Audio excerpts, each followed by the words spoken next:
आमिर साहब, आपको क्या लगता है अब ये जो ट्रम्प वाकई वो करेंगे जिसकी वो धमकी दे रहे हैं, या ये एक महज डील या प्रेशर टैक्टिक्स कहा जा सकता है? और ये मशरिक़ वुस्ता के लिए अगले 24 घंटे कितने अहम हैं?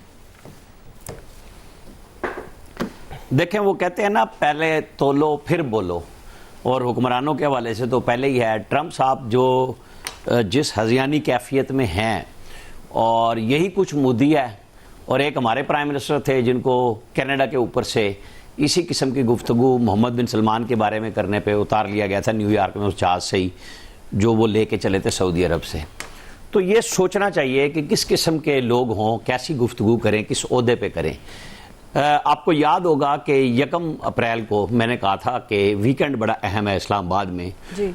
लेकिन चलें, वो अब अहमियत का हामिल बन रहा है कि कुछ ना कुछ पाकिस्तान के हवाले से बात हो रही है। यहाँ बहुत सारे वो लोग थे जिन्होंने कहा कि ईरान ने इनकार कर दिया, ईरान ने ठोक बजा के कहा कि हमने बिल्कुल नहीं किया इनकार पाकिस्तान आने से। तो वो लोग मुख्तलिफ स्टोरियां घड़ने पे मजबूर हो गए।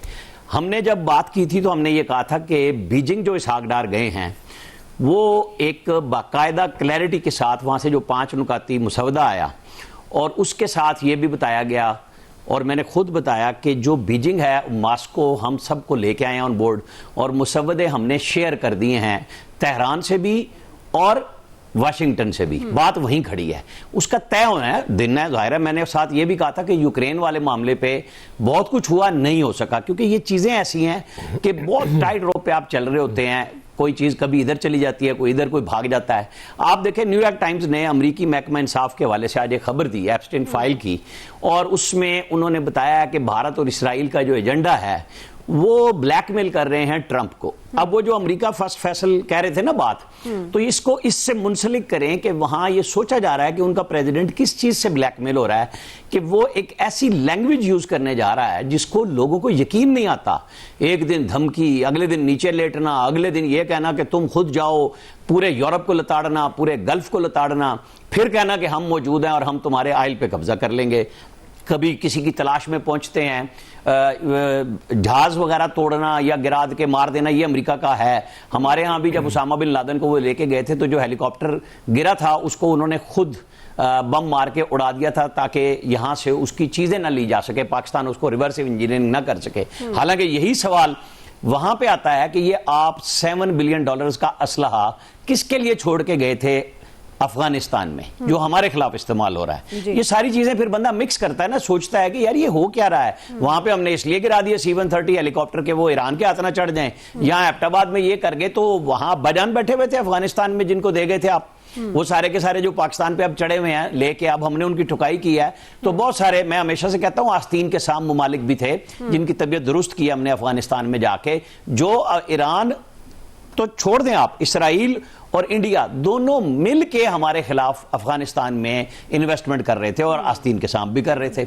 उनसे भी छुटकारा पाया जा रहा है। कोशिश हो रही है कि इस्लामी भाईचारे में रह के सबको समझा दिया जाए कि आप हमारे खिलाफ इस्तेमाल ना हो, हम आपके खिलाफ नहीं जा रहे, हम बड़े क्लियर हैं, हम पूरे गल्फ को बचाना चाहते हैं, हम ईरान और अरब और अजम की लड़ाई से बचना भी चाह रहे हैं, बचाना भी चाह रहे हैं। अब जब ये सारी सिचुएशन हो जाती है तो आप देखते हैं कि कहां खड़े हैं आप।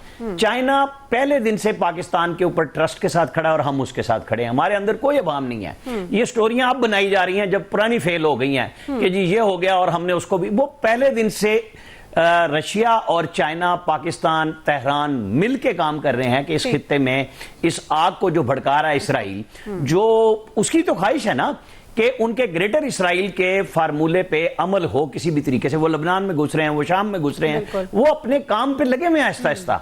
ये ट्रंप जैसे लोग उनके हाथों यूज हो रहे हैं। ये अमेरिका में आवाज इसीलिए उठी है कि भाई पहले चेक तो करो कि हमारा क्या मफाद है। देखें जो लड़ाई हो रही है, हम बहुत, नवीद साहब ने और फैसल ने कहा बहुत अच्छा, ईरान बहुत अच्छा जा रहा, सब कुछ है, लेकिन ईरान के पल्ले क्या रह गया? बहुत अच्छा है, उनकी मिथ टूट गई अमेरिका की, लेकिन अमेरिका में क्या हुआ है? अमेरिका में तो कुछ नहीं हुआ।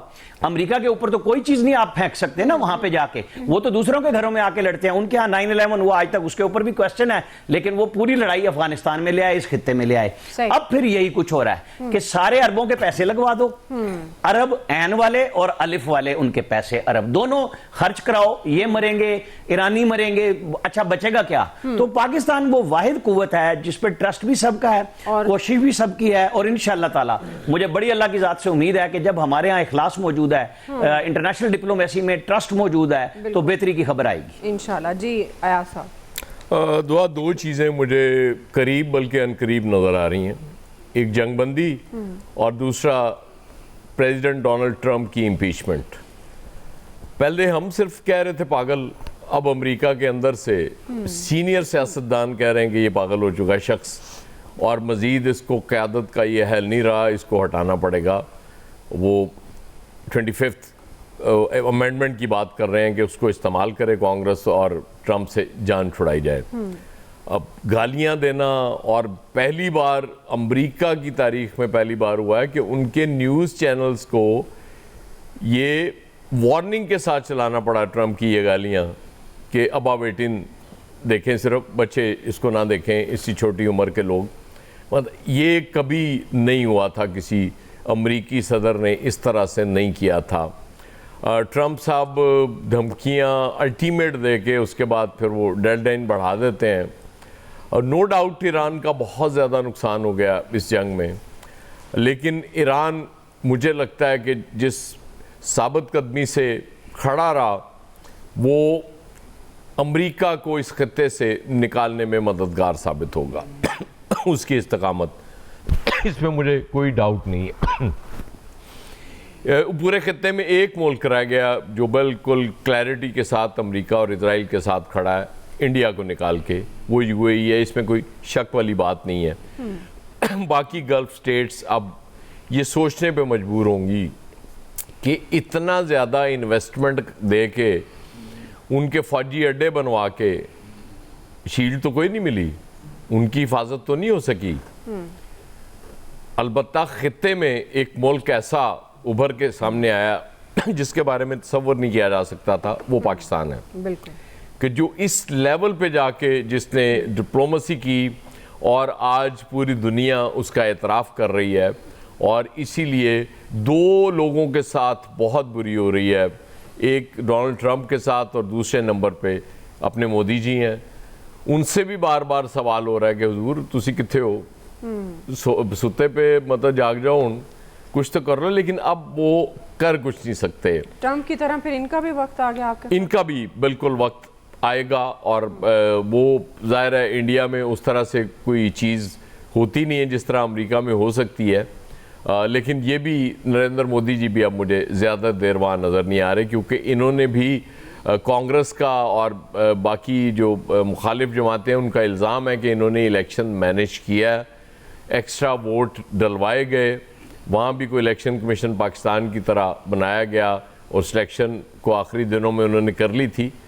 इस सब के बावजूद मुझे ज़्यादा देर नरेंद्र मोदी भी वहाँ इक़्तिदार में नज़र नहीं आ रहे। ट्रंप साहब के लिए बहुत बेहतर होगा कि वो जंगबंदी का इब्तदाई ही ऐलान कर दें आज जब वो खिताब करने जा रहे होंगे। तो मेरा ख्याल है कि ये एक अपने साथ और अमेरिका के साथ वो नेकी करेंगे, क्योंकि उन्होंने पूरी दुनिया में अमेरिका को लिटरली आइसोलेट कर दिया, कि यूरोप पूरा नाराज़ कर दिया, गल्फ स्टेट्स को नाराज़ कर दिया, उनके पल्ले तो कुछ भी नहीं रहा ना प्रैक्टिकली। दुनिया में ये भी पहली बार ही हुआ है कि वो नेशंस जो बहुत ज़्यादा क्लोज अमेरिका के, और अमेरिका की एक बात पे वो हर काम करने के लिए तैयार हो जाती थी, वो खड़ी हुई सामने कि हम मतलब इतनी ज़्यादा धमकियाँ। आप उसकी यूके की मिसाल ले लें, तो सुपर पावर की जो हवा थी वो तो बज़ाहिर है वो तो निकल चुकी, वो तो गुब्बारे से इतनी हवा निकल चुकी है। और इस सारे में अगर पाकिस्तान तो खैर चले फोर फ्रंट पे नज़र आ रहा है, लेकिन जो बैकग्राउंड में सबसे ज़्यादा इसमें खेला है वो चाइना और उसके बाद रशिया है। वो बहुत खूबसूरत खेले हैं और यकीनन जीत मिलती होती है खेलने की। पाकिस्तान अलबत्ता आप देखें ना, एक बार फिर पिंग पोंग डिप्लोमेसी कर रहा है, इधर से बॉल उधर, उधर से इधर, इधर से फिर उधर, उधर से फिर इधर, और अल्टीमेटली इंशाल्लाह मुझे यकीन है कि हम इसमें सुखरू ठहरेंगे कामयाब होंगे। और एक जंग बंद कराने में हमारा सबसे बड़ा रोल होगा। बड़ा रोल होगा जंग बंद कराने में पाकिस्तान का। भी ब्रेक लेते हैं नाज़रीन, क्विकली ब्रेक से वापस आएंगे, यहीं से कंटिन्यू।